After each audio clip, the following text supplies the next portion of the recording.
Hello student. आज मैं आपको सुदामा पांडे धूमिल द्वारा रचित रोटी और संसद, जो कि बहुत छोटी कविता है, लेकिन आपने सुना होगा ना, देखन में छोटन लगे घाव करे गंभीर। तो वही बात है, कविता बहुत छोटी है लेकिन अपने अंदर उसने काफ़ी अर्थों को समाहित कर रखा है। तो ये आपके बीए प्रथम वर्ष के प्रथम सेमेस्टर में है, रोटी और संसद। तो ये कविता बताऊं उससे पहले मैं आपको थोड़ा सा सुदामा पांडे धूमिल के बारे में बताना चाहती हूँ। सुदामा पांडे धूमिल, जिनका पूरा नाम श्री सुदामा पांडे है, इनका जन्म जो है वह वाराणसी के खेवली नामक गांव में सन 1936 में हुआ था। सुदामा पांडे धूमिल की 3 रचनाएं जो कि काफ़ी विशिष्ट है और अधिक 3 इन्होंने ये लिखी ही है। उनमें पहली जो है वह है संसद से सड़क तक, जिसे साहित्य अकादमी पुरस्कार से भी सम्मानित किया गया था। उसके बाद कल सुनोगे मुझे और सुदामा पांडे का प्रजातंत्र भी प्रकाशित हुई थी। इनकी जो ये छोटी सी ये कविता है रोटी और संसद, काफ़ी गूढ़ है, काफ़ी अर्थों को समेटे हुए है। ये क्या है, राजनीति पर व्यंग करने वाली कविता है और इस कविता में 3 वर्ग के लोगों के ऊपर जो है चित्रण किया गया है। पहला वर्ग जो है किसान, दूसरा व्यापारी वर्ग और तीसरा जो है कि भ्रष्ट जो है वो नेता है। अब प्रसंग में क्या लिखेंगे? प्रसंग में लिख दीजिएगा कि इस कविता में जैसे रोटी और संसद में राजनीति पर व्यंग किया गया है। यह कविता छोटी होते हुए भी बहुत सी बातों को समेटे हुए है, यानी बहुत बड़ी बात कह देती है। क्या लिखना है आपको? एक आदमी रोटी बेलता है। आप जब पढ़ेंगे इसका अर्थ तो कहीं कहीं बहुत ज़्यादा विस्तार में है, कहीं बहुत छोटे में है, मतलब सबके अपने अपने तरीके हैं। मैं बहुत बिल्कुल आसान शब्दों में आपको बताना चाहती हूँ जो आपको समझ में आ सके। तो क्या है, एक आदमी रोटी बेलता है। बेलता है मतलब बनाता है। क्या कहा है इन्होंने पहले कि समाज में 3 वर्ग हैं। 3 वर्ग कौन सी हैं? किसान, व्यापारी और भ्रष्ट नेता। तो एक आदमी रोटी बेलता है, यानी ये जो पहला वर्ग है, पहला वर्ग कौन सा है? किसान का।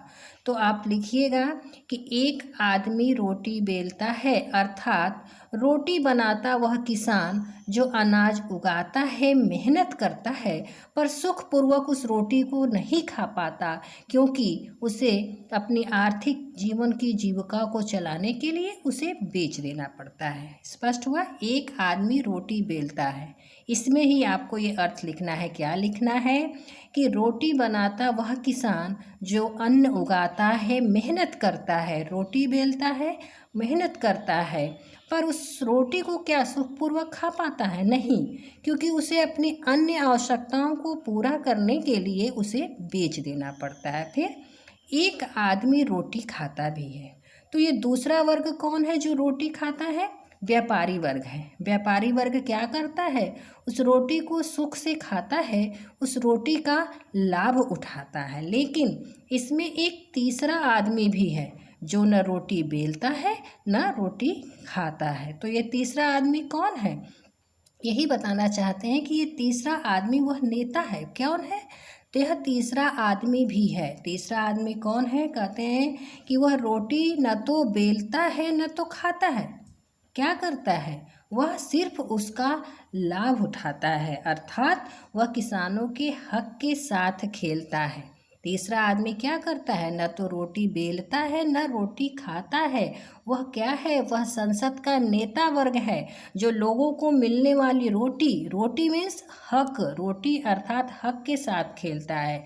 वह खेलना, रोटी के साथ खेलने का तात्पर्य आप ये भी लिख सकते हैं कि वह उनकी जो मूलभूत ज़रूरतें हैं, जो अधिकार हैं, उनके साथ वह खेलता है। तो वह तीसरा आदमी है। मैं पूछता हूँ, फिर आगे कवि का ये कहना है कि मैं पूछता हूँ कि यह तीसरा आदमी कौन है। वह जानना चाहते हैं कि यह तीसरा आदमी कौन है।